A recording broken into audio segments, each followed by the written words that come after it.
పరిశుద్ధ గ్రంథం నుండి కొద్ది నిమిషాలు దేవుని యొక్క సందేశాన్ని మనం విందాం.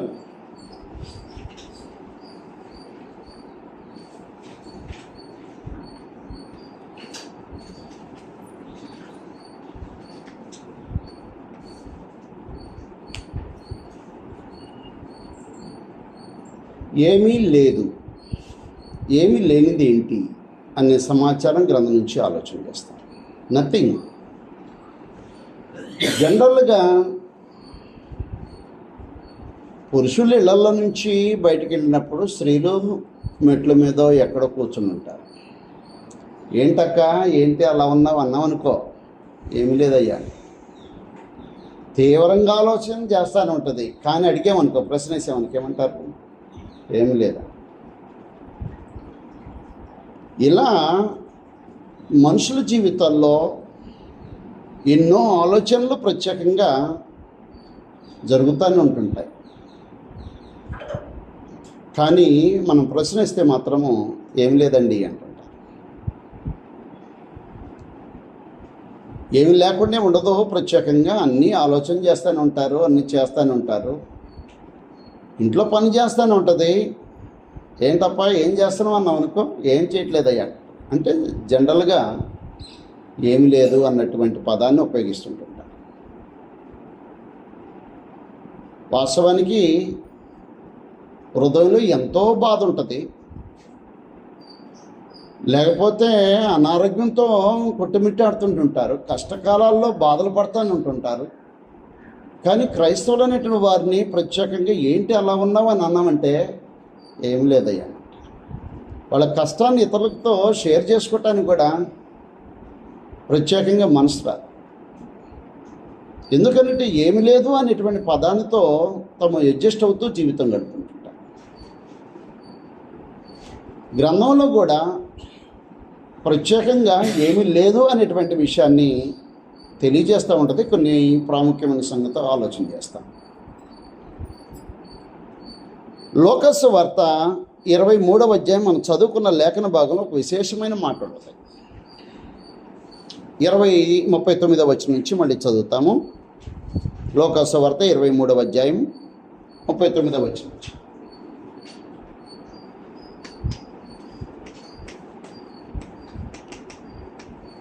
ప్రాముఖ్యంగా 41వ వచనంలో ఒక విశేషమైన సంగతి ఉంటుంది.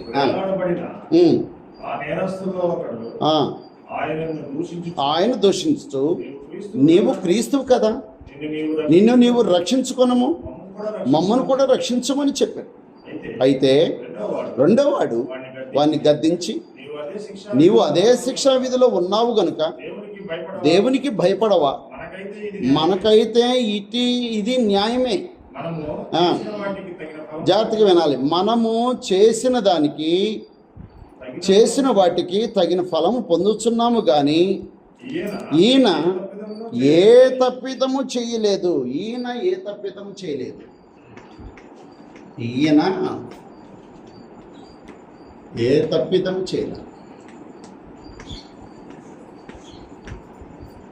ఏ తప్పిదం చేయలేదంటే ఏంటి దాని అర్థం? ఈయన ఏ తప్పిదం చేయలేదు అని అంటే నథింగ్ అనమాట. ఏమి చేయలేదు అంతే సంగతి. ఏం చేయలేదు, వాస్తవానికి ఏ తప్పిదము చేయలేదు అని చెప్పేసి మాట్లాడేసి ఏమంటున్నాడు దొంగ? అరే నువ్వు నోర్ముయి అని వాడిని గద్దించి, వాస్తవానికి ఈ సమయంలో నువ్వు దేవునికి భయపడాలి. సిలువలో వేలాడుతున్న వాడు దేవుడై ఉన్నాడు అన్న సమాచారము ప్రత్యేకంగా తనకు తెలియజేసి రెండో సంగతిని మాట్లాడుతున్నాడు. ఏమంటున్నాడంటే, ఇది మనిద్దరికి మాత్రం మనం చేసిన దానికి తగిన వారమే, కానీ ఈయనలో ఏ తప్పిదము లేదు, ఈయనలో ఏమి లేదు తప్పు. అంటే ఏమి లేదు ఏంటంటే తప్పు లేదు, ఏ తప్పిదము లేదు, ఏ దోషం లేదు, ఏ పాపం లేదు, ఏ అపరాధం లేదు. కాబట్టి గ్రంథంలో మాట్లాడేసేసాడు దొంగ ప్రత్యేకంగా, ప్రభుని యేసులో ఏమీ లేదు.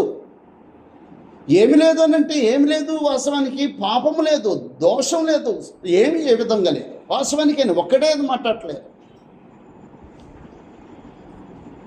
యోహాను రాసిన సువార్త 19వ అధ్యాయం 6వ వచనంలో, యోహాను రాసిన సువార్త 19వ అధ్యాయం 6వ వచనంలో ప్రాముఖ్యంగా పిలాతు మాట్లాడుతుంటాడు. చూడండి అక్కడ ఏమన్నాడు.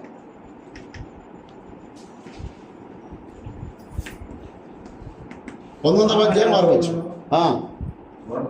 బంట్రోతులను చూచి సిలువేయమని కేకలు వేసి పిలాతు ఆయన యందు ఏ దోషము లేదు కాబట్టి అంటున్నాడు అన్నమాట. దొంగ ఏమంటున్నాడు అంటే ఆయనలో ఏ తప్పిదము లేదు, ఆయనలో నథింగ్ అన్నాడు అనమాట. ఏం లేదు అని అంటే ఆయనలో ఏ దోషం లేదు. ఒక గజ దొంగ మాట్లాడటమే కాదు ప్రభువైన యేసుక్రీస్తు వారి గురించి లోకాన్ని ఏలుబడి చేసేటువంటి పిలాతు సైతములు ఆయన ఏమంటున్నాడు అంటే ఆయనలో ఏమి లేదు, ఏ దోషం నాకు కనపడలేదు, ఆయనలో ఏ దోషం కలపలేదు. కాబట్టి ప్రభువైన యేసు లోకంలో జీవితం గడిపినప్పుడు 33 సంవత్సరాల జీవితం గడిపిన ఆయనలో ఏమి లేదు అంటే ఏమి లేదనమాట. వాస్తవానికి ప్రభులో దోషం లేదు, ఏ తప్పిదం లేదు. గ్రంథంలో ఒక మాట ఏమంటాడు తెలుసా? చూడండి, లోకసువార్త 23వ అధ్యాయం మనం చదువుకున్నటువంటి భాగంలో కింద ఇంకొక మాట ప్రాముఖ్యంగా రాయబడి ఉంటుంది. 23వ అధ్యాయము 47వ వచనంలో ఇక్కడ ఒక మాట, ఒక శతాధిపతి మాట్లాడుతున్నాడు. శతాధిపతి జరిగింది చూచి ఈ మనుషుడు నిజముగా నీతిమంతుడై ఉండేనని చెప్పి దేవుని మహిమపరిచాడు. ఎవరు నీతిమంతుడు? ఎవరు? ఈ మనుషుడు నిజముగా నీతిమంతుడు అన్నాడు. నీతిమంతుడు అంటాడు. ఎందుకని నీతిమంతుడు అంటే ఏంటి? దోషం లేనివాడు, పాపం లేనివాడు అనమాట, అపరాధం లేనివాడు అన్నమాట, అక్రమము లేనివాడు, అతిక్రమము లేనివాడు అన్నమాట. ప్రభువైన యేసు ఉన్నతమైనటువంటి జీవితాన్ని 33.5 సంవత్సరాలు అంటే పాపరహితమైన జీవితాన్ని జీవించేవాడు. ఏప్రిల్ రాసిన పత్రికలు అంటాడనమాట, పవిత్రుడును నిర్దోషియు నిష్కళంకుడును పాపుల్లో చేరక ప్రత్యేకంగా ఉన్నవాడు. ప్రభువైన యేసు ఏమై ఉన్నాడు అనమాట? పాపులు గుంపులో చేరిన వాడు కాదు. ఎందుకనంటే ఆయనలో ఏమీ లేదు అని అంటే ఏ తప్పిదము లేదు అన్నాడు. అంతే సమాచారం. ఆయనలో ఏ తప్పిదము లేదు. ఎందుకు? పాపం లేకుండా ఎందుకున్నాడు? పాపం లేకుండా ఎందుకున్నాడు? ఎందుకంటే పాపానికి పరిహారం కలుగు చేయడానికి రక్తం అవసరమై ఉంది. పాపానికి పరిహారం రక్తమయం అవసరమైన కారణాన ఎబ్రిల్కి రాసిన పత్రిక 10వ అధ్యాయం 4వ వచనంలో ఎడ్ల యొక్కయు మేకల యొక్కయు రక్తము పాపము తీసివేట అసాధ్యమై ఉన్న కారణాన మరి ఎవరి రక్తం కావాలి? మరి ఎడ్ల యొక్కయు మేకల యొక్క రక్తం పాపాలు తీసివేయటం సాధ్యం కాకపోతే ఎవరి రక్తం కావాలి? అందుకన్నాడని పేతురు రాసిన మొదటి పత్రిక 1వ అధ్యాయం 19వ వచనంలో అమూల్యమైన రక్తము చేత నిర్దోషము నిష్కళంకముగు గొర్రెపిల్ల వంటి క్రీస్తు రక్తము చేత మీరు విమోచించబడతారని మీరు ఎరుగురు కదా. కాబట్టి ఒక మనిషి విమోచించబడటానికి, ఒక మనిషి తన పాపాల నుండి పరిహారం పొందటానికి ఏం చేయాలన్నమాట? ఏం జరగాల? అమూల్యమైన రక్తం కావాలా?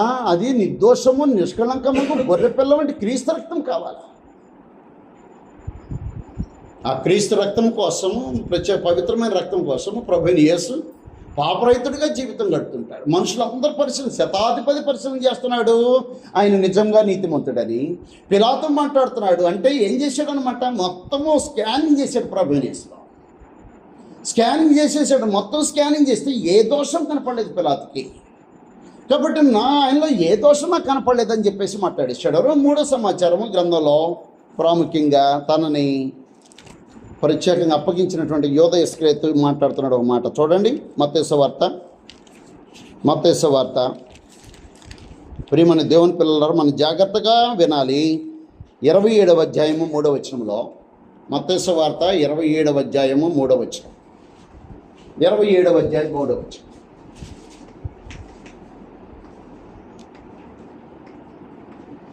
ప్రభువైన యేసులో ఏమి లేదు, ప్రభువైన యేసు ఏమి లేదు, ఆయనలో ఏ పాపము లేదు, ఏ దోషం లేదు, ఏ అతిక్రమం లేదు అనే సమాచారం గ్రంథం తెలియజేస్తుంది.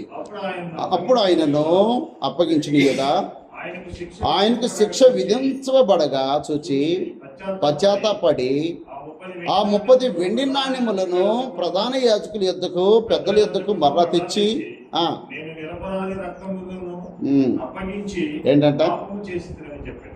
ఏమన్నాడు తెలుసా?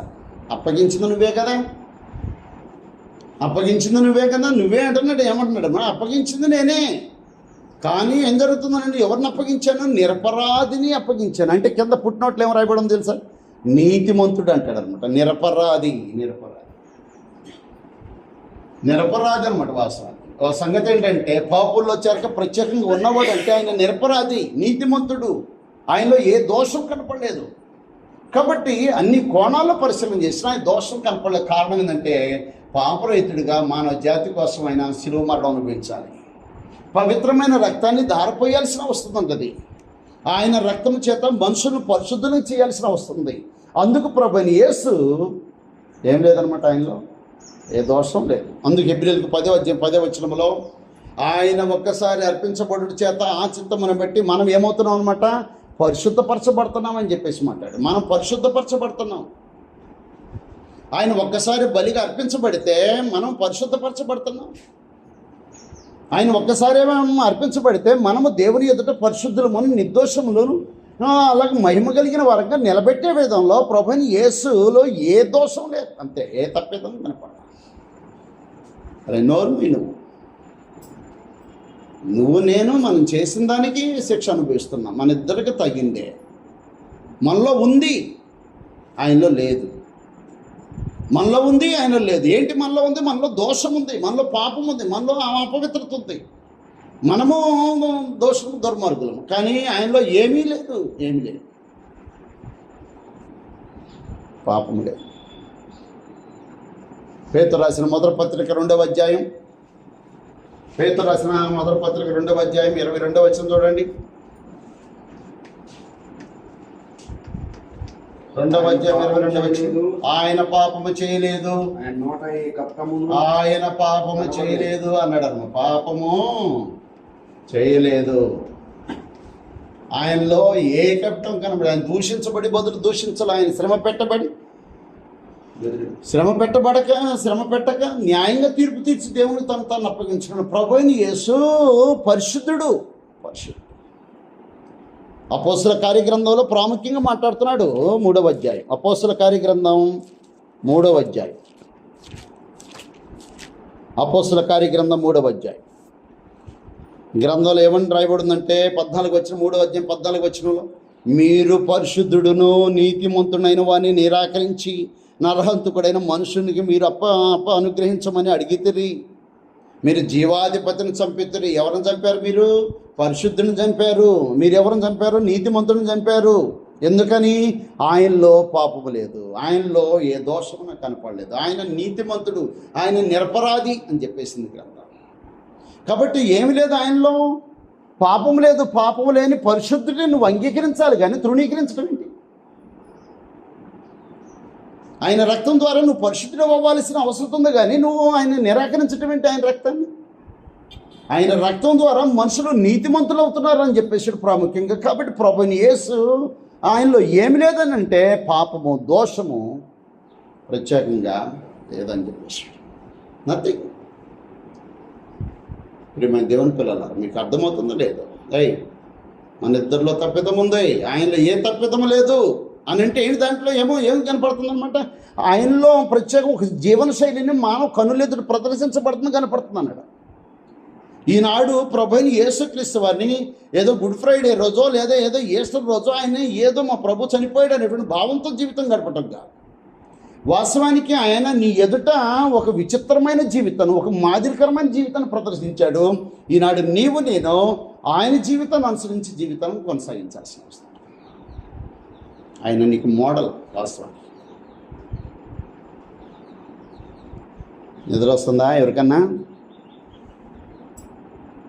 ప్రభువైన యేసు ఆయనలో ఏ దోషం, ఏ తప్పిదం లేదు. ఆయన నీతిమంతుడు, పరిశుద్ధుడు. మీరు పరిశుద్ధుడిని, నీతిమంతుడిని మీరు నిరాకరించారు. మీరు జీవాధిపతిని చంపారు అని అంటే పరిశుద్ధుని చంపారు, నీతిమంతుని చంపారు అని చెప్పేసి. కావున ప్రియమైన దేవుని పిల్లలారా, ఈనాడు నీవు కూడా ప్రభుని యేసును నిరాకరిస్తున్నావా? ఏ దోషం లేని యేసు ప్రభుని నిరాకరిస్తున్నావా? ఏ పాపం లేని ఆయన రక్తాన్ని నువ్వు కాలు కింద తొక్కుతున్నావా? ఆయన రక్తాన్ని ద్వారా నిన్ను నీతిమంతుడిగా, పరిశుద్ధుడిగా నిలబెట్టాలని పాపరహితమైన జీవితం జీవించి మానికి తన పవిత్రమైన రక్తం దారపోస్తా. నువ్వు యూదులకు రాజువు కదా, నువ్వు దేవుని కుమారుడు కదా, నువ్వు రక్షించుకొని మమ్మల్ని కూడా రక్షించడం అంటే ఆయన రక్షించడం పెద్ద విశేషం కాదు. ఆయన రక్షించడం పెద్ద విశేషం కాదు. ఎందుకనంటే ఎంతోమందిని చనిపోయిన వాడిని లేపిన వాడుగా కనపడతాడు. అనేక సంవత్సరాల నుంచి రోగగ్రస్తులైన వాడిని కాపాడినటువంటి పరిస్థితులు ఉంటాయి. అలాగే మనుషుల యొక్క ప్రతి విధమైన అక్కర్లు తీర్చిన వాడై ఉన్నాడు. పవిత్ర ఆత్మను పట్టిన వాడిని క్షమించాడు. అలాగే పాపం చేసినటువంటి వ్యభిచారంతో పట్టబడినటువంటి స్త్రీని క్షమించేశాడు. 5,000 మందికి 4,000 మందికి ఆహారం పెట్టాడు. ఎంత శక్తిమంతుడో ప్రభు అసలు. నువ్వు యూదులకు రాజు కదా, నువ్వు రక్షించుకొని నన్ను కూడా రక్షించు, మమ్మల్ని కూడా. పక్కనోడికి అర్థమైపోతుంది ఆయన సాహస కార్యం చేయబోతున్నాడు. ఏ దోషం లేకుండా తన ప్రాణం పెట్టి తనకు ఒక రాజ్యాన్ని స్థాపించబోతున్నాడు అన్న సమాచారం పక్కనోడికి అర్థమైపోయి, యేసు ప్రభువా నువ్వు పెట్టు, ప్రాణం పెట్టు, నువ్వు రక్షించడం కాదు, దిగి రక్షించడం కాదు, నువ్వు ప్రాణం పెట్టు, నువ్వు ప్రాణం పెడితేనే ఒక రాజ్యం స్థాపించబడితే అందులో మమ్మల్ని చేర్చుకో, నన్ను ప్రత్యేకంగా చేర్చుకో అని చెప్పేసి మాట్లాడుతున్నాను. కాబట్టి ఆ గజ దొంగకి ప్రత్యేకంగా ఏమర్థమవుతుందనంటే, ప్రభు అని యేసు ఒక రాజ్యం స్థాపించబోతున్నాడు. ఆ రాజ్యానికి ఆయన ప్రభు అయి ఉంటుంటాడు. ఆ రాజ్యంలో సమాధానం ఉంటుంది, ఆయన రాజ్యంలో నీతి ఉంటుంది, ఆయన రాజ్యంలో పరిశుద్ధత ఉంటుంది, ఆయన రాజ్యంలో ఎల్లవేళ ఆనందం ఉంటుంది అనేటువంటి విషయం ఎరిగినవాడుగా, యేసు ప్రభువా ఈ రాజ్యం వస్తే నన్ను జ్ఞాపకం చేసుకో. ప్రియమైన దేవుని పిల్లలారా, నేనేమంటున్నానంటే ఆయనలో నథింగ్, ఏం లేదు, పాపము లేదు, దోషం లేదు, అతిక్రమం లేదు, అక్రమం లేదు, అన్యాయం లేదు, పవిత్రుడు, నిర్దోషి, నిష్కళంకుడు, పాపుల్లో చెక్క ప్రత్యేకమైన జీవితం జీవించిన వాడు నీకోసమే అలాంటి జీవితం జీవించాడని చెప్పేసి మాట్లాడేశాడు. 2వ సమాచారం గ్రంథంలో ఇలాగ రాయబడింది. తిమోతికి మొదటి పత్రిక. నేను మీకు చెప్పే కోణం మీకు అర్థమవుతుంది అనుకుంటున్నా. పాఠం ఏమీ లేదు, నథింగ్ అనే విషయాన్ని మనం గ్రంథం నుంచి ఆలోచన చేస్తాం. తిమోతికి మొదటి పత్రిక 6వ అధ్యాయం 6వ వచనం నుంచి మాటలు రాయబడి ఉన్నాయి. తిమోతికి మొదటి పత్రిక 6వ అధ్యాయము 6వ వచనం నుండి మనం పరిశీలన చేస్తే అక్కడ ఏమంటాడంటే, సంతుష్టి సహితమైన దైవభక్తి గొప్ప లాభ సాధనమై ఉన్నది. అది సమాచారం. మనమీలో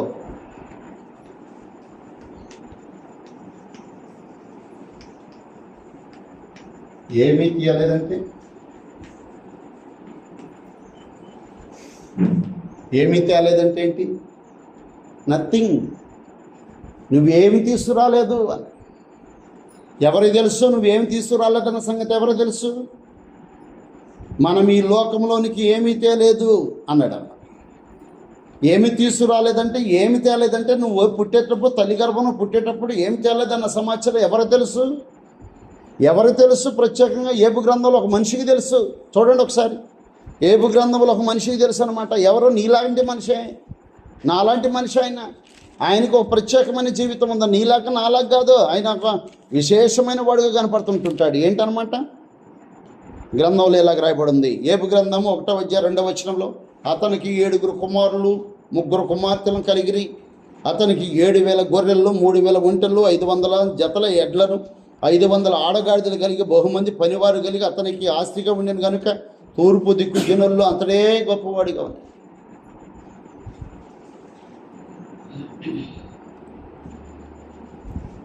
నేనేమంటున్నానంటే, నేను నిన్ను తక్కువ చేయట్లేదు. భౌతిక సంబంధమైన సంపదలో కానీ, సంతానం విషయంలో కానీ ఏబుకు నువ్వు తూగుతావా? ఏబుకు నువ్వు తూగుతావా? ఆయన కలిగిన సంపద విషయంలో నువ్వు తూగుతావా? 500 జతల ఎద్దులంట. 500 జతల ఎద్దులంటే అతనికి ఎంత పొలం ఉంటే అంత ఏరువాకకి వెళ్తే ఎలాగుంటుందో నువ్వు ఒకసారి ఊహించాలి. 500 జతలు ఎద్దులని అంటే 500 జతలు అరకలు గడితే, దానికి ఒక్కొక్క పనివాడు ఉంటే, దానికి తనకి ఒక భార్య ఉంటే, తనకు ఒక 2 పిల్లల్ని వేసుకుంటే, ఆ పని వాళ్ళందరూ ఎక్కడ బతుకుతున్నారు? గొర్రెలు మేపేవాళ్ళు ప్రత్యేకంగా ఉన్నారు, ఒంటెలు మేపేవాళ్ళు ఉన్నారు. ఎంతమంది పనివాళ్ళు ఉన్నారంట. ఇంతకీ ఎంత ఆస్తి ఉంటే ఏబు ధనవంతుడై ఉండాలి.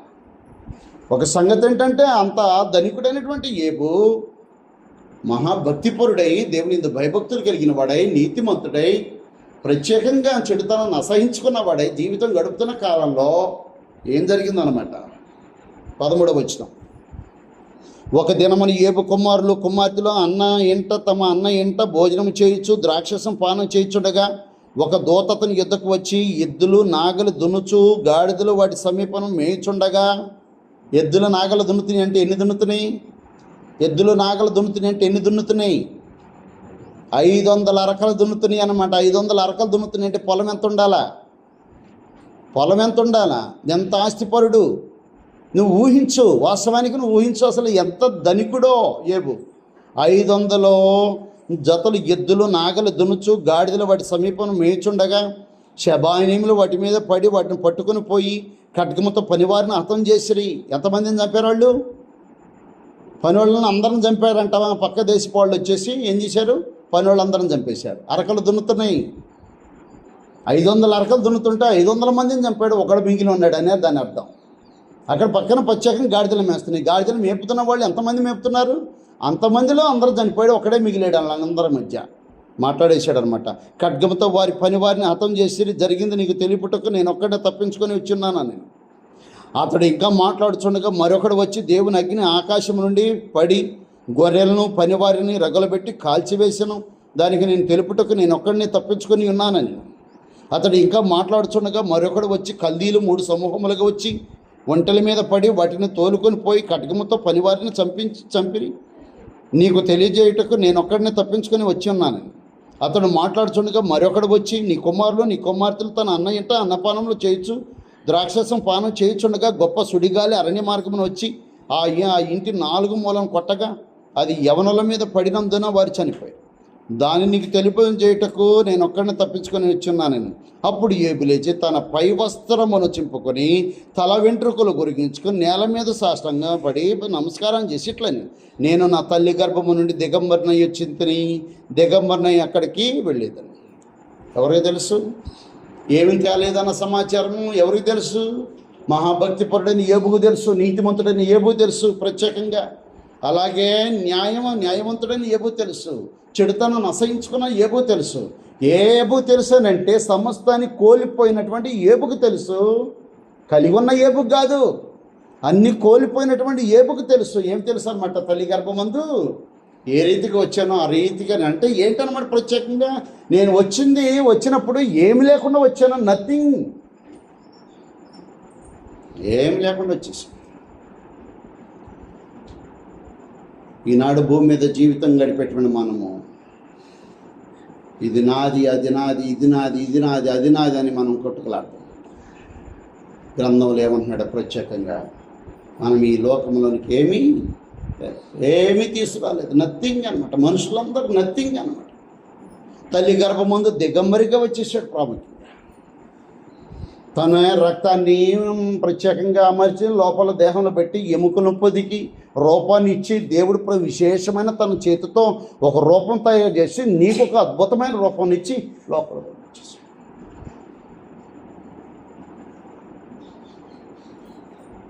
దేవుడే నీకు ఒక రూపం కలుగు చేసి అద్భుతమైన రూపంలో తల్లి గర్భం లోకానికి వచ్చిన తర్వాత నేనంటే ఏంటో తెలుసా నీకు? నేనంటే ఏంటో నీకు తెలుసా? నా స్థాయి ఏంటో తెలుసా? నా స్థితి ఏంటో తెలుసా? నా గొప్పతనం ఏంటో తెలుసా? ఏముండదు వాస్తవానికి. నేను మీకు అనేక సార్లు చెప్పేశాను. 500 రూపాయలు సబ్బేసి రుద్దుకున్నవాడు అలాగే బతుకుతున్నాడు, అరిగిపోయిన సబ్బేసుకుని బతుకునేవాడు బతుకుతున్నాడు. పెద్ద విశేషమేం లేదు వాస్తవానికి. 5,000 20,000 మీద రూపాయలు పెట్టి చీర కట్టినామో బతుకుతుంది. 200 రూపాయల చీర 100 రూపాయల చీర వేసుకున్నామో బతుకుతుంది. ఆమె చచ్చిద్ది, ఏమో సరిపోదు. ఇంతకీ ఆమెకేం తెలియాలి, ఏమికేం తెలియాలి అని అంటే నేను ఈ లోకంలోకి ఏమి తీసుకురాలేదు అన్న సంగతి తెలియాలి. గ్రంథంలో ప్రసంగి గ్రంథం 5వ అధ్యాయం. ప్రసంగి గ్రంథం 5వ అధ్యాయం. నథింగ్, మనుషులు నథింగ్ అన్నాడు అనమాట. ప్రసంగి గ్రంథం 5వ అధ్యాయం 10వ వచనంలో ఈ మాట రాయబడింది. ద్రవ్యమును అపేక్షించేవాడు ద్రవ్యం చేత తృప్తి నొందడు, ధన సమృద్ధిని అపేక్షించేవాడు దాని చేత తృప్తి నొందడు. ఇది ఏ వ్యర్థము. ఆస్తి ఎక్కువైన ఎడల దాన్ని భక్షించేవారిని ఎక్కువ అవుదురు. కన్నులారా చూచుటయే కాక ఆస్తి పరునికి తన ఆస్తి వలన ప్రయోజనమేమి? కష్టజీవులు కొద్దిగా తినినను ఎక్కువగా తినినను సుఖనిద్ర నొందుదురు. అయితే ఐశ్వర్యవంతుడు తమ ధన సమృద్ధి చేత నిద్ర పట్టదు. కింద భాగాన్ని మనం చదువుతాం, అంతే కిందకి వెళ్ళిపోతుంటాం. సూర్యుని కింద మనస్సునకు ఆయాసకరమైనది ఒకటి జరుగుట నేను సూచితిని. అదేమనగా ఆస్తి గలవాడు తన ఆస్తిని దాచిపెట్టుకొని తనకు నాశనం తెప్పించుకొనను. అయితే ఆ ఆస్తి దురదృష్టం వలన నశించిపోవును. అతడు పుత్రులను గలవాడైనను అతని చేతులు ఏమీయూ లేకపోవును. మాట్లాడుతున్నట్టు జాగ్రత్త. 15 వచనం చూడండి జాగ్రత్తగా. వాడు ఏ ప్రకారము తల్లి గర్భము నుండి వచ్చునో ఆ ప్రకారంగా తాను ఏమన్నాడు అక్కడ? వాడు ఏ ప్రకారం తల్లి గర్భం నుండి వచ్చునో ఆ ప్రకారం తాను వచ్చినట్లే దిగంబరిగాని మరలపోవును. అది సమాచారం. అంటే ఎంత సంపాదించినా, ఎంత సంపాదించకపోయినా, వాడు ఎంత కలిగి ఉన్నా, ఎంత కలిగి లేకపోయినా తల్లి గర్భం నుండి ఏ రీతిగా వచ్చాడో అదే రీతికి వెళ్ళిపోతాడు అని చెప్పేసి 16 వచనం చూడండి, అద్భుతంగా ఉంటుంది. అతడు వచ్చిన ప్రకారంగానే మరలా పోవును. గాలికి ప్రయాసపడి సంపాదించిన దానివల్ల వానికి ఏమి లాభం అన్నాడు. నేనేమంటున్నానండి, కింద భాగంలో ఒక మాట విశేషంగా వాడాడు. 19వ వచనం ధన సమృద్ధి లోకసవార్తలో ప్రాముఖ్యంగా అంటాడు. ఒకటి కలిమి విస్తరించడం వలన వాడి జీవానికి మూలం కాదన్నట్టాడు. ఒక కలిమి విస్తరించడం వలన జీవానికి మూలం. 20,000 చీర కట్టినామా ఏమనుకుంటుందంటే నేను లోకంలో ఇది సంపాదించుకొని నేను కూడబెట్టుకోగలిగితే పరిస్థితి ఉంటుంది. కానీ ఆమె ఏం తెలుసుకోవాల్సిన వస్తుందనంటే ఈ లోకపు సంపాదన నా జీవానికి మూలం కాదు. అంటే ఏమంది గ్రంథం? ఏ రీతిగా తల్లి గర్భం వచ్చాడో అదే రీతిగా తిరిగి వెళ్ళిపోతాడు. కాబట్టి మనుషుడు ఏమీ తేలేదు, వాడు ఏం తీసుకురాలేదు, వాడు నథింగ్ అని చెప్పేసింది గ్రంథం. నథింగ్. ప్రియమని దేవుని పిల్లలారా, మనం జాగ్రత్తగా ఆలోచించాలి. గ్రంథంలో మాట్లాడుతున్న మనుషుడు నథింగ్. 19వ వచనంలో ఈ మాట రాయబడింది. 19వ వచనం మరియు దేవుడు ఒకరికి ధనధాన్య సమృద్ధినిచ్చి దాని యందు తన భాగమును అనుభవించుటకును అన్నపానములు పుచ్చుకొనుటకును తన కష్టాజీతమందు సంతోషించుటకును వీలు కలుగు చేసినడలా అతనికి ఆ స్థితి దేవుని ఆశీర్వాదం వల్ల కలిగిందని. ఒకడు కష్టపడి సంపాదించుకున్నాడు, దాంతో ఆహారం సమృద్ధిగా తింటున్నాడు, కానీ తన కష్టాజీతాన్ని అనుభవిస్తున్నాడు. అది దేవుడు అనుగ్రహించిన ఆశీర్వాదమే, ఆశీర్వాదం.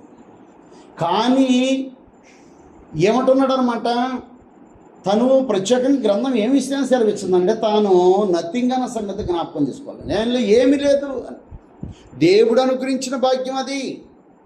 ధన సమృద్ధి కానీ లేదా ఏ సుఖమైనా ఏ సౌఖ్యమైనా మనుషులు అనుభవిస్తున్నారు. రెండోది దేవుని ఆశీర్వాదం వల్ల వచ్చిందే కానీ మనుషుల వల్ల అనుభవించేది ఏమి లేదన్నాడు.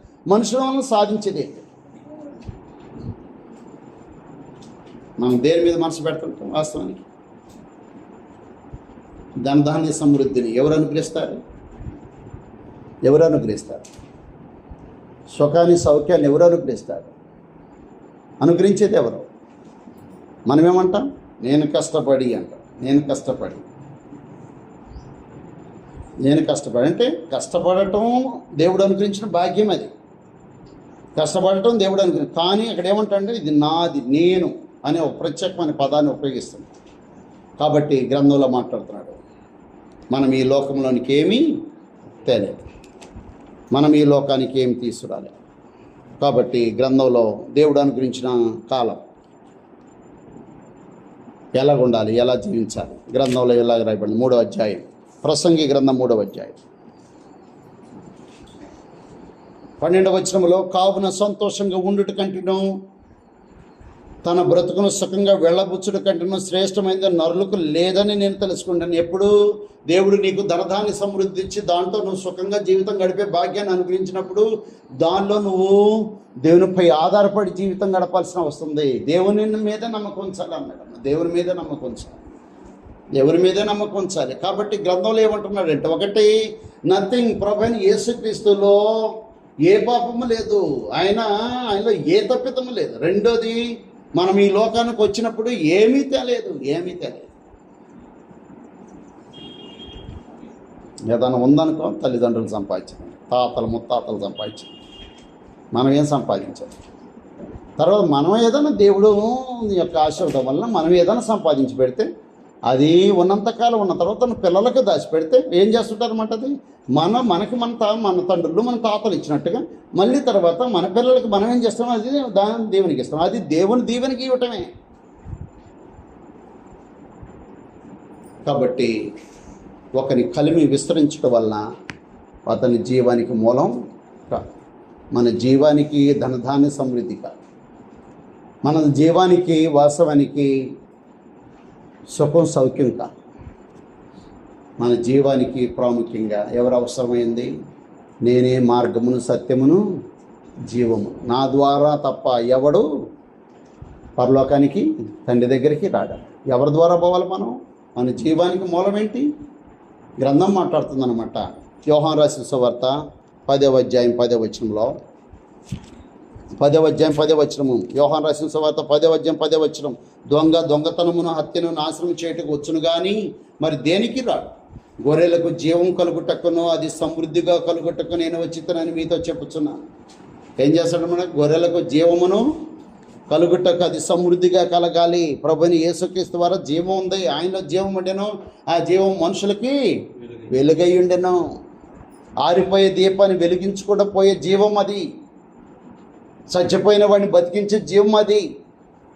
ఆ జీవము ప్రత్యేకంగా నిత్య జీవానికి నడిపించేది అది. మనుషులు జీవం కలిగినప్పుడు చచ్చిన వాడు బ్రతికితే ఏం జరుగుతుంది అనమాట? శాశ్వతంగా బ్రతికేటట్టుగా ప్రభుని యేసునందు విశ్వాసం ఉంచాలని చెప్పేసాడు గ్రంథంలో.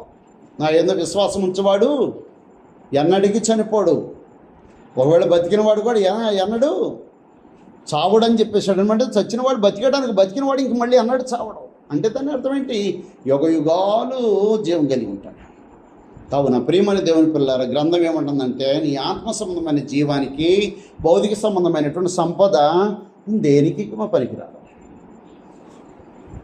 ఏ రీతిగా తల్లి గర్భం నుండి వచ్చావో అదే రీతిగా వెళ్ళాల్సిన అవసరం ఉంది. కాబట్టి నువ్వు నథింగ్ అన్నాడు అన్నమాట. ఇంత సమాచారం జాగ్రత్తగా మనం ఆలోచించాలి ప్రియమైన దేవుని పిల్లారా. మూడో సమాచారం గ్రంథాలు ఇలాగ రాయబడింది. కొరింథీయులకు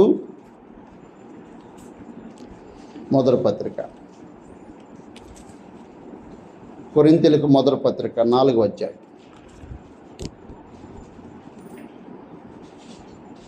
కొరింథీయులకు మొదటి పత్రిక 4వ అధ్యాయం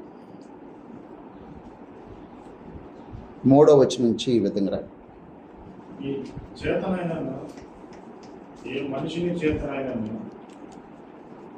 నేను విమర్శింపబడతా నాకు మిక్కిలి అద్భుతమైన సంగతి. నన్ను నేనే విమర్శించుకున్నాను. నా యందు నాకు ఏ దోషము కానరాదు. నా యందు నాకు ఏ దోషము కానరాదు.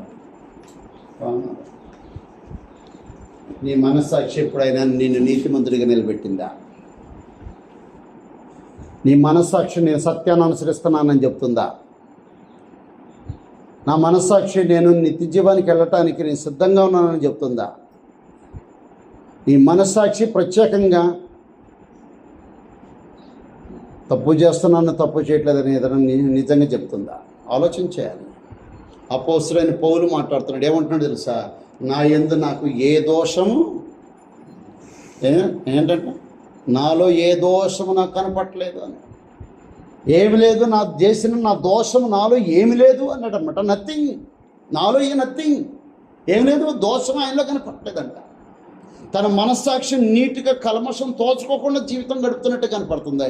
అందుకు అపోస్తలుడైన పౌలు మాట్లాడుతున్నాడు, నేను క్రీస్తుని పోలి నడుచుకున్న ప్రకారం మీరు నన్ను పోలి నడుచుకోండి. అనేకులకు మార్గదర్శకంగా జీవితాన్ని ప్రదర్శిస్తున్నాడు. ఈనాడు నీవు నేను నిజంగా అపోస్తలుడైన పౌలు మాట్లాడుతున్నట్టుగా నా దోషము నాకు కనపట్టలేదు అని అన్నాడు. ఈనాడు నీలో పాపం ఉన్నట్టుగా, నీలో ఉన్న అబద్ధాన్ని అనుసరిస్తున్నట్టుగా, నీవు అసత్యాన్ని ప్రకటన చేస్తున్నట్టుగా, నీవు ప్రత్యేకంగా దేవునిగా గణపరచలేని స్థితిలో ఉన్నట్టుగా ఏమన్నా నీ మనస్సాక్షి నీకేమని చెప్తుంది? ఆలోచన చేసుకోవాలి.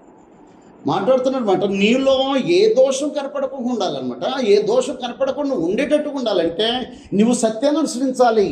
ఏది సత్యమో దాన్ని స్పష్టంగా నువ్వు తెలుసుకోవాల్సిన వస్తుంటుంది. నువ్వు నీతిమంతుడిగా ఉన్నావో లేదో అన్న సమాచారం నీకు తెలుస్తుంది, నీ మనస్సాక్షి తెలుసు. కాబట్టి ఆ నీతి గ్రంథం ప్రకారంగా ఉండాల్సిన అవసరం ఉంటుంది. నీ భక్తి ప్రాముఖ్యంగా గ్రంథం ప్రకారంగా ఉండాల్సిన అవసరం ఉంది. నీ మనసుకు దోచినట్టు కాదు, వాస్తవం నీ మనసుకు దోచినట్టు కాదు.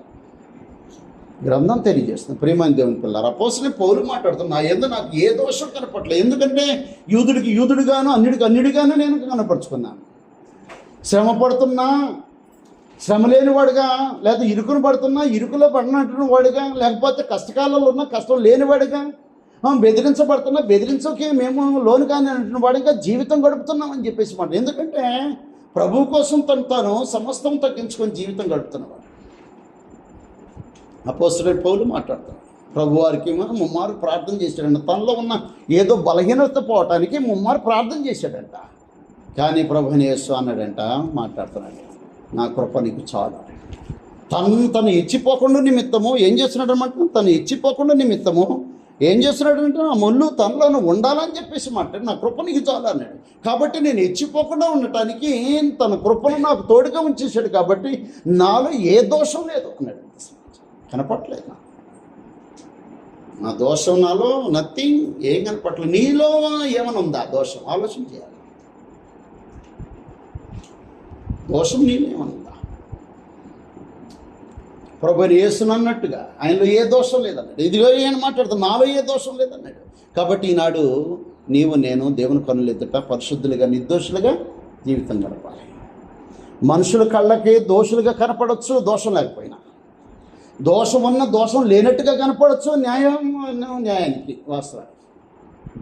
మార్కెట్లో జరిగే న్యాయపు తీర్పులు అలాగే ఉంటాయి.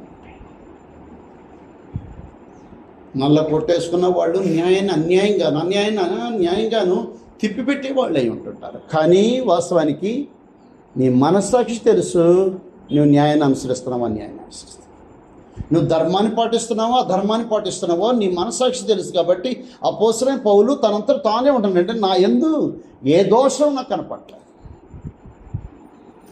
ప్రియమైన దేవుని పిల్లారా, గ్రంథంలో అక్కడ ఏమన్నాడు, ఇంకో మాట ఏదో అన్నాడు చూడండి. అక్కడ ఏమన్నాడు, 4వ అధ్యాయము 4వ వచనంలో, నా యందు నాకు ఏ దోషం కనరాదు, అయినను ఇందువలన నీతిమంతుడుగా ఎంచబడను, నన్ను విమర్శించువాడు ప్రభువే. ఒకవేళ నాలో నాకు దోషం కనపడకపోయినా సంగతి ఏంటంటే, నేను నీతిమంతుడిగా నా అంతా నేను ఎంచుకోవట్లేదు. నీతిమంతుడికి ఎంచేది ఎవరన్నమాట? దేవుడే, ప్రభువే. అది సమాచారం. చూసారేమన్నాడు, ఆయన మనస్సాక్షిని చెప్పుకుంటున్నాడు, నేను నాలో నథింగ్, ఏం లేదు. కానీ నేను నీతిమంతుడిని నేను ఎంచుకొనబడినా. ఎందుకంటే ప్రభువు మనల్ని నీతిమంతుడిగా ఎంచాలి. ఒకానొక రోజున న్యాయమైన తీర్పు జరుగుతుంటుంది అన్నాడు అన్నమాట. 5వ వచనం, కాబట్టి సమయం రాకమునుపు అనగా ప్రభువు వచ్చే వరకు దేనిని గూర్చి తీర్పు తీర్చుకుడి.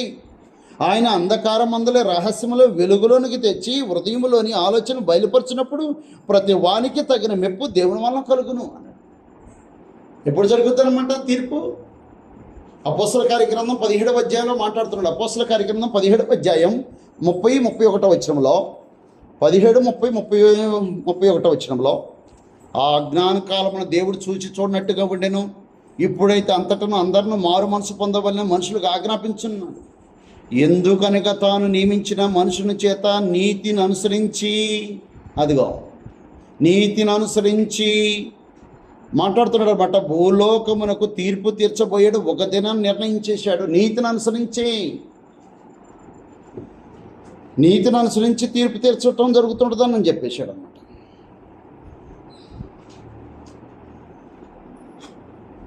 నీతిని అనుసరించి తీర్పు తీరుస్తాడు.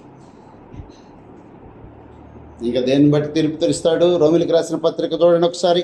రోమిలికి రాసిన పత్రిక 2వ అధ్యాయం, రోమిలికి రాసిన పత్రిక 2వ అధ్యాయం 3వ వచనములో, అట్టి కార్యములు చేయు వారికి తీర్పు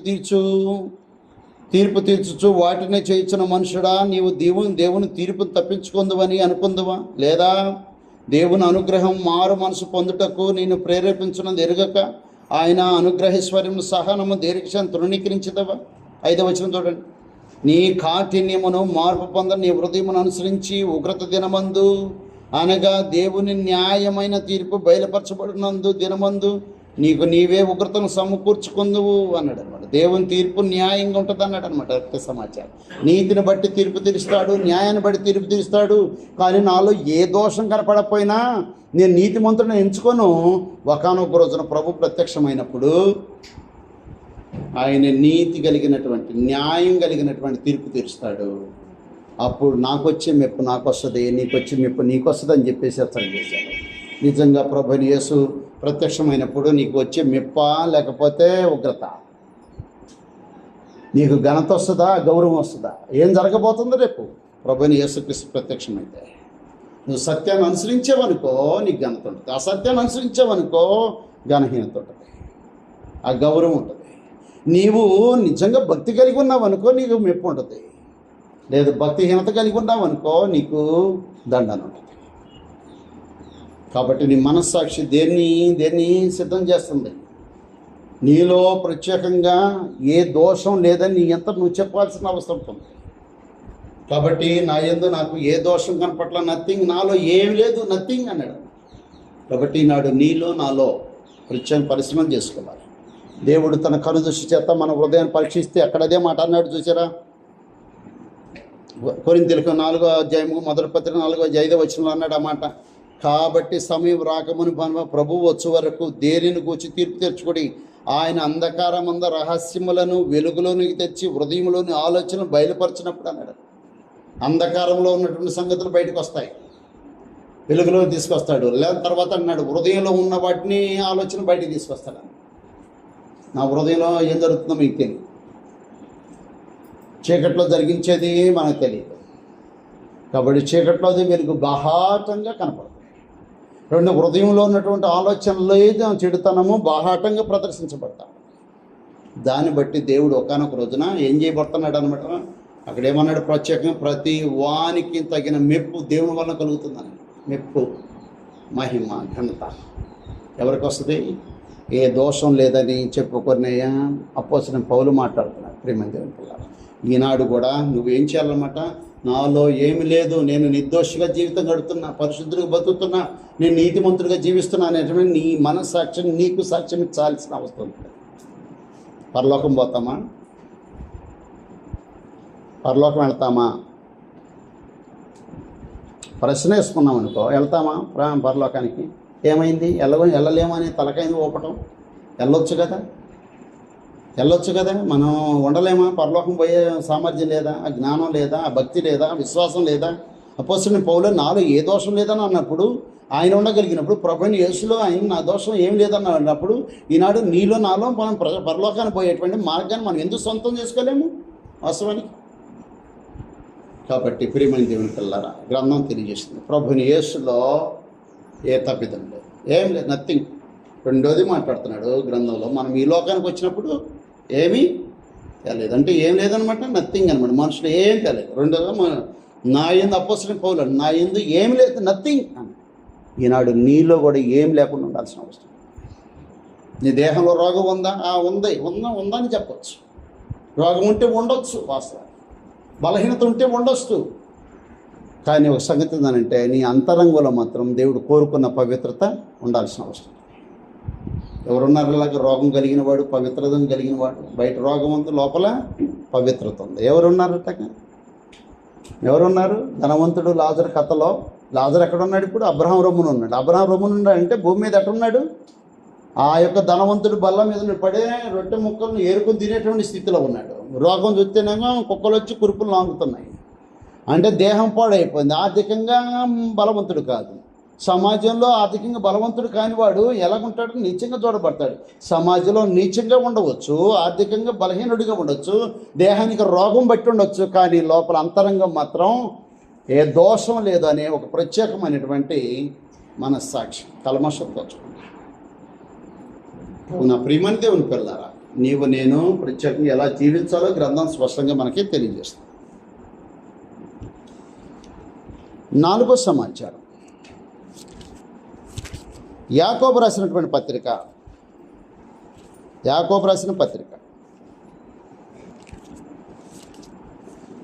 1వ అధ్యాయము 5వ వచనం నుంచి మాటలు రాయబడి ఉన్నాయి. యాకోబు రాసిన పత్రిక 1వ అధ్యాయము 5వ వచనం నుంచి మాట్లాడే విధంగా, మీలో ఎవరికైనా ఉమ్, జ్ఞానం పొదుగుగా ఉన్న ఎడల ఉమ్, అతను దేవుణ్ణి అడుగువాలి, ఉమ్, అప్పుడు అది అతనికి అనుగ్రహింపబడదు. ఉమ్, ఆయన ఎవరిని గద్దింపక ఉమ్, అందరినీ ధారాళముగా దయచేయవాడు. ఉమ్, అయితే అతడు ఏమాత్రము సందేహింపక విశ్వాసంతో అడగలేదు. సందేహించువాడు గాలి చేత రేపబడి ఎగిరిపడు సముద్ర తరంగములను పోలి ఉంది. అట్టి మనుషుడు విమనస్కుడై తన సమస్త మార్గములందు అస్థిరుడు గనుక ప్రభువు ప్రభు వలన తనకేమైనా దొరుకునని తలంచుకొని రాదు. ఏంటి? ప్రభు వలన తనకేమైనా దొరికిద్దానంటే దొరకదు అన్నాడు అనమాట. అంతే వస్తుంది, నథింగ్. ప్రభు వలన ఏం దొరకదు. జ్ఞానం లేనివాడు ఏం చేయాలన్నాడు అనమాట గ్రంథంలో. ఎవడైనా మీలో జ్ఞానం పొదుగునేడలా అది దేవుణ్ణి అడగవలను, అప్పుడే దేవుడు అనుగ్రహించును. ఆయన ఎవరిని గద్దించేవాడు కాదు, అందరికీ ధారాళంగా దయచేసేవాడు. కాబట్టి జ్ఞానం నీకు కొదవగా ఉంటే దాన్ని దేవుణ్ణి అడగాలి. అది విశ్వాసంతో అడగాలి, సందేహం లేకుండా అడగాలి, అనుమానం లేకుండా అడగాలి. ఎంత అనుమానమో మనకు వాస్తవానికి. దేవుణ్ణి అడిగితే అది జరిగిద్దో లేదో అని అనుమానం. దేవుణ్ణి అడిగితే ఏం జరగాలన్నమాట, అది అయింది, అది దేవుడు చేస్తాడని ఒక గొప్ప విశ్వాసం కలిగి ఉండాల్సిన అవసరం ఉంటుంది. దేవుణ్ణి అడిగి మళ్ళీ మనం ఏం చేస్తాం, ఇది జరిగిద్దో లేదో. కాబట్టి అలాగే ఉన్నవాడికి, అస్థిరుడికి గ్రంథం ఏం చెప్పిందంటే, ప్రభు వలన ఏమైనా దొరికిద్దనుకుంటే అది దొరకదు, నథింగ్ అన్నాడు అనమాట. కాబట్టి నువ్వు అస్థిరుడిగా ఉండటానికి లేదు, స్థిరుడిగా ఉండాలి. విశ్వాసము స్థిరుడిగా, కదలన వాడిగా ఉండాల్సిన అవసరం ఉంది. నీ విశ్వాసము స్థిరమైన విశ్వాసమై ఉండాలి. అది ప్రభు ద్వారా నీకు ప్రసాదించబడింది ఆ విశ్వాసం. కాబట్టి గ్రంథం మాట్లాడుతుంది, అట్టి మనుషుడు ద్విమనస్కుడై సమస్త మార్గం యందు అస్థిరుడు కనుక ప్రభు వలన తనకేమైనా దొరుకునని తలంచుకొని రాదు. అసలు అవసరం లేదు, ఎందుకంటే వాడికి ఏం దొరకదు, నథింగ్. కాబట్టి ఏం జరగాలన్నమాట, అడిగితే ఏం చేయాలన్నమాట, జ్ఞానం కోసం ప్రత్యేకంగా దేవుణ్ణి అడగాలి. సామెతల గ్రంథం 2వ అధ్యాయం, సామెతల గ్రంథం 2వ అధ్యాయం, సామెతల గ్రంథం 2వ అధ్యాయం 2వ వచనంలో మాట్లాడు. సామెతల గ్రంథం 2వ అధ్యాయం 2వ వచనంలో, జ్ఞానమునకు నీ చెవి యొగ్గి హృదయపూర్వకంగా వివేచన అభ్యసించిన ఎడల, తెలివికై మొరపెట్టిన ఎడల, వివేచనకై మనవి చేసిన ఎడల, వెండిని వెతికినట్లు దాన్ని వెతికిన ఎడల, దాచబడిన ధనమును వెతికినట్లు దాన్ని వెతికిన ఎడల, యెహోవా యందు భయభక్తులు కలిగి ఉన్నట్టు ఎట్టిదో నీవు గ్రహించదవు. దేవుణ్ణి గూర్చిన విజ్ఞానము నీకు లభించును. అది సమాచారం. యెహోవాయే జ్ఞానం ఇచ్చేవాడు అన్నాడు అన్నమాట. అక్కడ తెలివి వివేచన ఆయన నోట నుండి వచ్చును. కాబట్టి నువ్వేం చేయాలన్నమాట, తెలివికై దేవుని కొరకు దేవునికి మొరపెట్టాలి. వివేచనకై దేవునికి మనవి చేసుకోవాలి. ఏమి వివేచన, ఏమి జ్ఞానం? లోక జ్ఞానమా? లోక జ్ఞానం కాదు, ఏదో ఒక విశేషమైన జ్ఞానం. ఏంటా జ్ఞానం? ఏంటి? కొరింథీయులకు మొదటి పత్రికలో గ్రంథం మాట్లాడుతుంది. కొరింథీయులకు రాసిన మొదటి పత్రిక 1వ అధ్యాయం, కొరింథీయులకు రాసిన మొదటి పత్రిక 1వ అధ్యాయం 23వ వచనం నుంచి మాట రాయబడింది. మేము సిలువేయబడిన క్రీస్తును ప్రకటించున్నాము. ఆయన యూదులకు ఆటంకంగాను అన్యజనులకు వెరితనంగా ఉన్నాడు కానీ యూదులకేమి?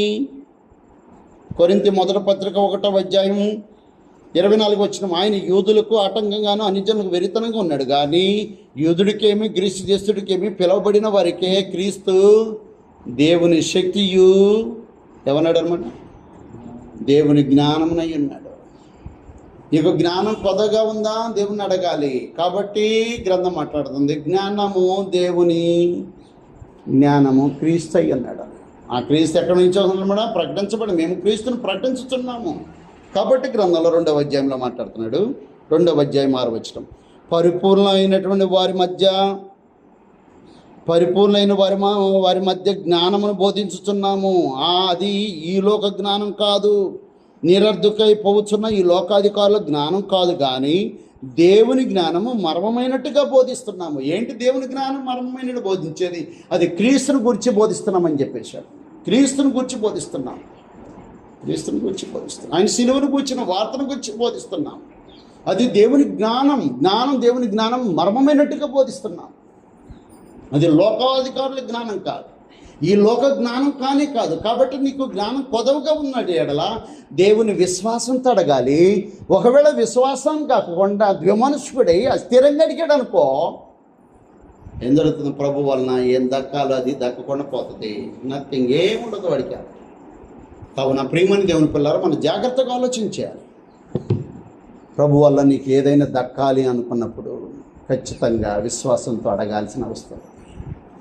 దాని ప్రాముఖ్యంగా జ్ఞానాన్ని గురించి ముందుగా వివరించేశాడు. జ్ఞానాన్ని గురించి మాట్లాడు. ఏంటి జ్ఞానం? ఏంటి అసలు జ్ఞానం? ఏంటి? క్రీస్తే జ్ఞానం, ఆయన సిలువను గురించిన వార్తే జ్ఞానం.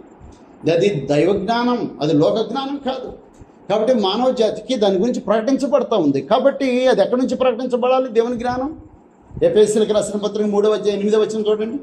ఎఫెసీయులకు 3:8. ఎఫెసీయులకు 3:8 గ్రంథంలో ఈ విధంగా మాట్లాడుతున్నాడు అనమాట. ఎఫెసీయులకు 3:8 దేవుడు మన ప్రభుని క్రీస్తు యేసునందు చేసిన నిత్య సంకల్పం చొప్పున అదిగో మాట్లాడుతున్నాడు నీట్గా. అధికారులకును ఇప్పుడు తెలియబడాలని ఉద్దేశించి చాలు. దేవుని యొక్క జ్ఞానము సంఘము ద్వారా తెలియబడాలి. దేవుని జ్ఞానము సంఘం ద్వారా తెలియబడాలి. అది నీ ద్వారా తెలియబడాలి. అది క్రీస్తును కూర్చున్నటువంటి జ్ఞానం, ఆయన సిలువను కూర్చిన జ్ఞానం, ఆయన సమాధిని కూర్చిన జ్ఞానం, ఆయన పునరుద్ధానాన్ని కూర్చిన జ్ఞానం సంఘం ద్వారా లోకానికి తెలియపడాలి. లోకానికి తెలియపడాలి. నువ్వు ఆ జ్ఞానాన్ని మరుగు చేసావు అనుకో, మరుగు చేయడానికి వీలేదు. అందుకు మరుగు అయినటువంటి జ్ఞానాన్ని మేమే ప్రకటిస్తున్నాం. మరుగైన జ్ఞానాన్ని మేము ప్రకటిస్తున్నాం. ఆ జ్ఞానం మరుగైనది. అది జగతోత్పత్తి మొదలుకొని దేవుడు మన మహిమ నిమిత్తం దాన్ని దాచించాడు. కాబట్టి ఏనాడో జగత్తుకు పునాదులు వేయకముందుగానే దాన్ని దాచిపెట్టినటువంటి ఆ జ్ఞానాన్ని మేము ప్రకటిస్తున్నాము. ఆ ప్రకటించే జ్ఞానం క్రీస్తునికి వచ్చినటువంటి సమాచారం. అది అపోస్తల బోధ అన్నాడు. అపోస్తల బోధ మేము ప్రకటించే క్రీస్తు, మేము ప్రకటించే సువార్త. అది లోక జ్ఞానం, లోకాధికారులు కాదు. ప్రత్యేకంగా అది దేవుని జ్ఞానం. అది దేవుని జ్ఞానం. ప్రియమని దేవుని పిల్లలారా, దేవుని జ్ఞానం ఏంటి? గ్రంథం మాట్లాడుతుంది. జ్ఞానం కొదవగా ఉంటే నువ్వేం చేయాలన్నమాట? దేవుని అడగాలి. సామెతల గ్రంథం 9:10 సామెతల గ్రంథం 9:10 మాట్లాడుతున్నాడు. జ్ఞానాన్ని గురించి మాట్లాడుతున్నాడు.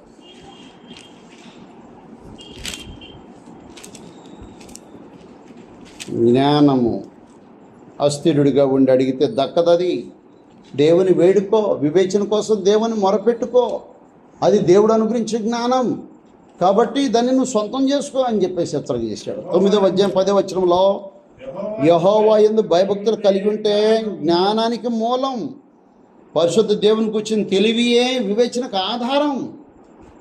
దేవునికి వచ్చిన జ్ఞానం మాట్లాడుతున్నాడు అనమాట. యెహోవా యందు భయభక్తులు కలిగి ఉండటమే జ్ఞానం. ఆయన పరిశుద్ధునికి వచ్చినటువంటి తెలివే వివేచనకు ఆధారం.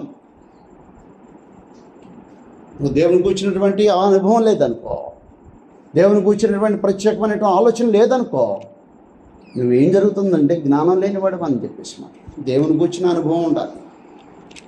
అద్వితీయ సత్యదేవుడు నిన్ను నువ్వు పంపిన యేసుకృష్ణ ఎరువుటి ఏ నిత్య జీవం, ఆయన గురించి ఎరిగినటువంటి జ్ఞానం ఉండాలి. జ్ఞానం ఉండాలి. ఒకవేళ జ్ఞానం కొదువుగా ఉంటే నువ్వు దేవుణ్ణి అడుగు.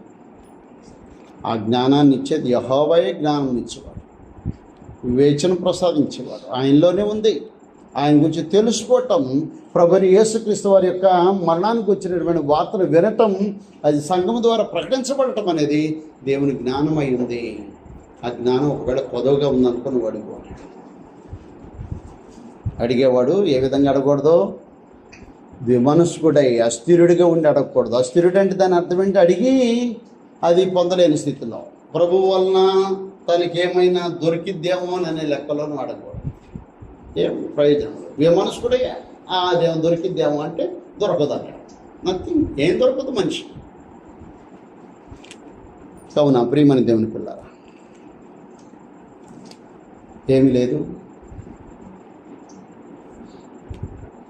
ఏం లేదు. ప్రభువైన యేసులో ఏం లేదు, ఏ తప్పిదం లేదు, ఏ దోషం లేదు, ఏ పాపం లేదు, ఏ అక్రమం లేదు. ప్రభువైన యేసు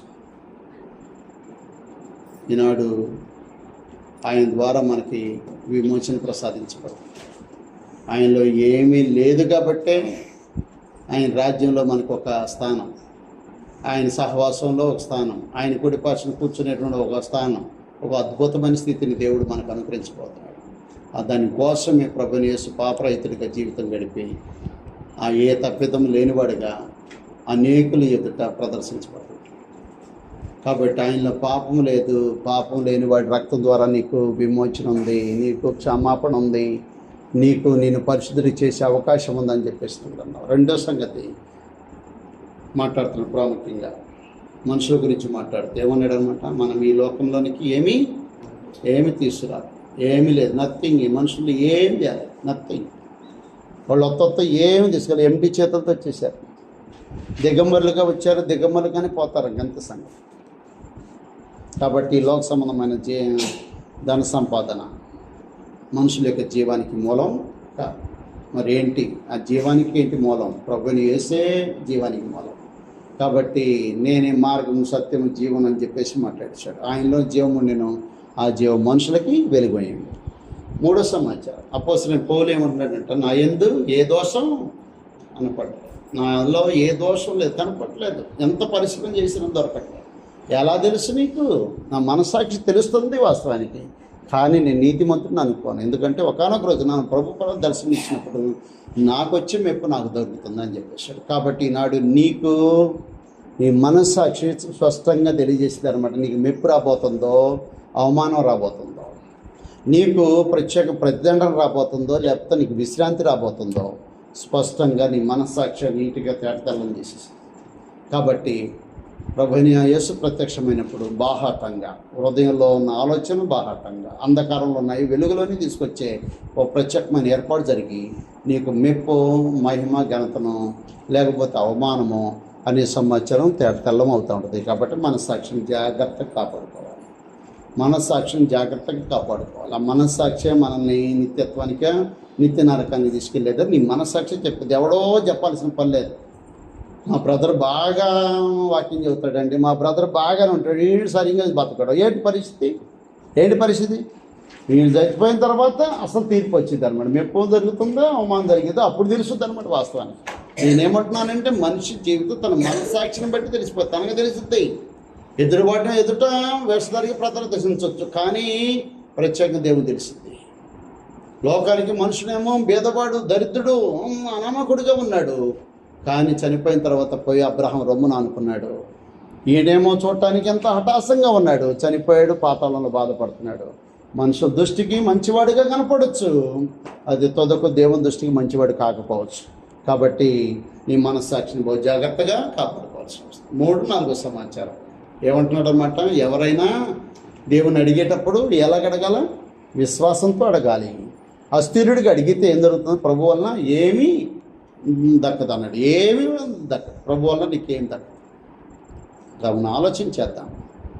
మనుషులు మనం నిరతులు, వాస్తవానికి నథింగ్. కావున బహు జాగ్రత్తగా ఆలోచన చేసి దేవుని కన్నులు ఎత్తుట బహు జాగ్రత్తగా జీవితాలు గడపాలి. ప్రభు ద్వారా నీకు విమోచన ప్రసాదిస్తున్నాడు. నీది ఏం సొంతం లేదు, నాదేం సొంతం లేదు. కాబట్టి భూమి మీద దేవుని దయ వల్ల మనం బతుకుతున్నాం. కాబట్టి బ్రతికే మనం అనేకులకు మాదిరికరంగా జీవితం గడపాల్సి వస్తుంది. అలాగే నీకు ఏదైతే అవసరమైందో దాన్ని ప్రభువుని అడిగి చక్కగా ఆయన ద్వారా నువ్వు సొంతం చేసుకోవాల్సిన అవసరం ఉంది. ప్రేమని దేవుని పిల్లలారా, క్రొత్త నిబంధన ఏం చాటిందంటే, ప్రభుని యేసుక్రీస్తు నామమున తండ్రి దేవుని కృతజ్ఞతాస్తులు సమర్పించండి. ఈ మనవులు ప్రభుని యేసుక్రీస్తు ద్వారా తండ్రి దేవునికి తెలియచేయండి అన్నాడు. ఇంకొక వెలుసుబాటు క్రైస్తవులకి ఏముందంటే, నేరుగా ప్రభుని యేసుక్రీస్తు వారికి నేరుగా మాట్లాడేటువంటి ఛాన్స్ ఉంది. ప్రార్థన చేసేటప్పుడు నేరుగా ప్రభుని యేసుక్రీస్తు వారికి ప్రార్థన చేసి వెలుసుబాటు క్రైస్తవులకు ఉంది. ఆయనతో మాట్లాడటం నీకు తెలియకపోతే మౌనంగా ఉండు, మాట్లాడటం సాధ్యమైతే ఆయనతో మాట్లాడే స్థితికి ఉంది. ఎందుకనంటే మనం చదువుకున్నటువంటి లేఖన భాగంలో ఎవరిని అడగమంటున్నాడు అనమాట? ప్రభు వలన మనకేమైంది దొరుకునని ఏమన్నాడు? అడగాలన్నాడు అనమాట. అడిగేది దేవుణ్ణి అడగండి అని చెప్పేసి మాట్లాడేశాడు అక్కడ. అడిగిన తర్వాత ప్రభు వలన మనకి ఏదైనా దొరికేది ఏదైనా ఉంటే దొరికిద్ది అన్నాడు. కాబట్టి ఎవరికి దొరికిద్ది? ఎవరు అనుగ్రహించేవాడు? ఎవరు? ప్రభు అన్నాడు. ప్రభు అంటే యేసు ప్రభు. అంటే నువ్వు ఎవరికి ప్రార్థన చేసే వెలుసుబాటు ఉంది? ప్రభుని యేసుక్రీస్తు వారికి కూడా ప్రార్థన చేసే వెలుసుబాటు ఉంది. కాబట్టి గ్రంథంలో జాగ్రత్తగా గమనించాలి. అపోస్తలుల్లో ప్రత్యేకంగా యోధ ఇస్కరియోతు తప్పిపోయిన తర్వాత తన స్థానములో ఇంకొక ఆయన నియమించడానికి చీట్లు వేసి మాట్లాడుతున్న యేసు ప్రభువా అని ప్రార్థన చేసినటువంటి అపోస్తలులు ఉన్నారు. స్టెఫను రాళ్ళతో కొట్టబడుతూ మాట్లాడుతున్నాడు, యేసు ప్రభువా వీరు ఏం చేస్తున్నారో వీళ్ళు తెలియదు, వీళ్ళు తప్పిదాలు వీళ్ళ మోప మీద మోపొద్దు అని చెప్పేసి మాట. కాబట్టి క్రైస్తవులకి ప్రభు అయిన యేసుక్రీస్తు వారితో నేరుగా మాట్లాడే వెలుసుబాటు ఉంది అని తెలుసుకొని ఆయన ద్వారా నీకు ఏదన్నా ఫలితం రావాలనుకుంటే, ఆయన ద్వారా నీకు ఏదైనా దక్కాలనుకుంటుంటే విశ్వాసంతో దేవుని అడిగితే దేవుడు దాన్ని దయచేసేవాడు అంటాడు. కాబట్టి ఒకవేళ విశ్వాసంగా అడిగినా దేవుడు నీకు అనుగ్రహించాల్సింది ఇవ్వాలనుకో, లేదనుకో అది అనుగ్రహించబడదు. కాబట్టి దానివల్ల నీకు నష్టం ఉంటుంది. కాబట్టి దాన్ని దేవుడు నీకు అనుగ్రహించడు. కాబట్టి దాన్ని ఉండాలి. ఎందుకంటే ప్రభుని యేసునే అపోస్తలుడైన పౌలు 3 సార్లు మనం చేస్తాం, నాలో ఉన్న బలహీనత, నాలో ఒక ముళ్ళు ఉంది దాన్ని తీసేయని ప్రభువారికి 3 సార్లు ప్రార్థన చేశాడంట. ప్రభు మాత్రం తను హెచ్చిపోకుండా ఉండటానికి కోసం ప్రభును మాట్లాడేసి నా కృప నీకు చాలు అని చెప్పేసి హెచ్చరిక చేసేసాడు. కాబట్టి ప్రియమైన దేవుని పిల్లలు జాగ్రత్తగా ఆలోచన చేద్దాం, దేవుని కృపలో జీవితాలు గడుపుదాం. మనమైతే ప్రత్యేకంగా ప్రభుని యేసుక్రీస్తు ద్వారా అనేకమైన ఉపకారాలు మనం సొంతం చేసుకునే వరం విన్నాం. మనమంటూ ఏమీ లేదు, ఏదన్నా ఉంటే ప్రభు ద్వారా మనకు అంతా కలిగి ఉన్నాం. కాబట్టి క్రీస్తులో దేవుడు అనుగ్రహించిన ఉన్నతమైన స్థితిని లేనివారు పొందాలి, పొందినవారు బహు జాగ్రత్త కాపాడుకుంటూ నిత్యత్వానికి సిద్ధపడే విధంగా జీవితాలు భూమి మీద కలిగి ఉండాలని ప్రభు పేట మీకు తెలియజేస్తూ ముగిస్తున్నాను. అందరికీ వందనాలు. సోదరులు కరుణాసాయి